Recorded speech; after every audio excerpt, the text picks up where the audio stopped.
Desperate times indeed call for desperate measures. Uyghur Muslims in Xinjiang are being tormented, oppressed, and forced into concentration camps by the Chinese Communist Party.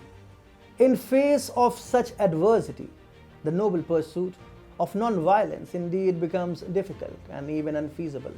The East Turkestan Islamic movement, that is the ETIM, is not really regarded as a terror organization per se, except by China, of course.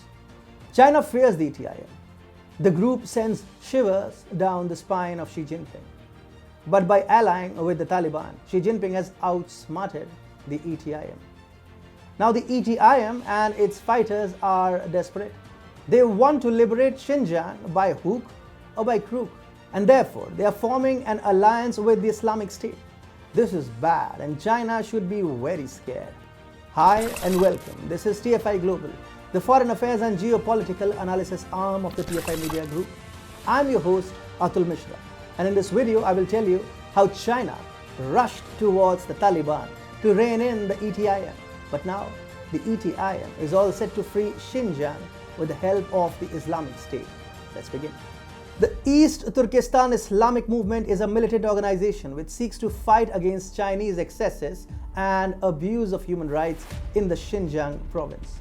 The ETIM comprises of Uyghur fighters who have one goal in their lives: to liberate Xinjiang from the clutches of the Chinese Communist Party.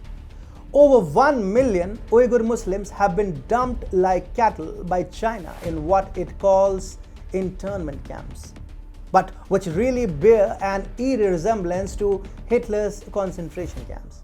The CCP knows very well that the ETIM is not dead, and that with the growth of the Taliban in Afghanistan, the growth of ETIM is slated to follow a similar trajectory. Here is where the equations begin changing. The Taliban was supposed to help the ETIM in its cause of liberating Xinjiang. Instead, the Taliban has turned itself into a lapdog of China. Beijing has bought the Taliban, and now the CCP controls a puppet regime in Afghanistan. The Taliban is very committed to winning international recognition. The gun-wielding monkeys suddenly find themselves in possession of an entire country. The West will not be granting recognition to the Taliban anytime soon. However, the organization is in dire need of some friends who can help it run Afghanistan. China has therefore flown into the Taliban's rescue. Meanwhile, the ETIM feels betrayed. Intelligence reports from Afghanistan and Turkey are indicating that the ETIM is taking a very big step and is negotiating an alliance with the Islamic State of the Khorasan province, which is the South Asian equivalent of ISIS. The ETIM is also beginning to fear a crackdown coming its way, effectuated by the Taliban at the behest of China. Conservative figures indicate at least 500 ETIM fighters are currently in Afghanistan and its borders, with most of them being concentrated in Badakhshan province in North Afghanistan, which links with Xinjiang in China via the Wakhan corridor. The ETIM fears that the Taliban will act against them and hand them over to the MSS, which is the Chinese Secret Service. The ETIM has been estimated by the UN Security Council to have up to 3,500 fighters. However, the ETIM's goal to liberate Xinjiang and carve out a separate East Turkestan is not what entirely worries China. The more concerning factor is the impact that a strong ETIM can have on China's BRI projects, not just within China, but all across the region. 4 of China's 6 so-called Silk Road networks, including the China-Pakistan Economic Corridor, emanate from or pass through Xinjiang. These roads aim to connect China with Russia, Central, Southern, and Western Asia, reaching the Mediterranean Sea.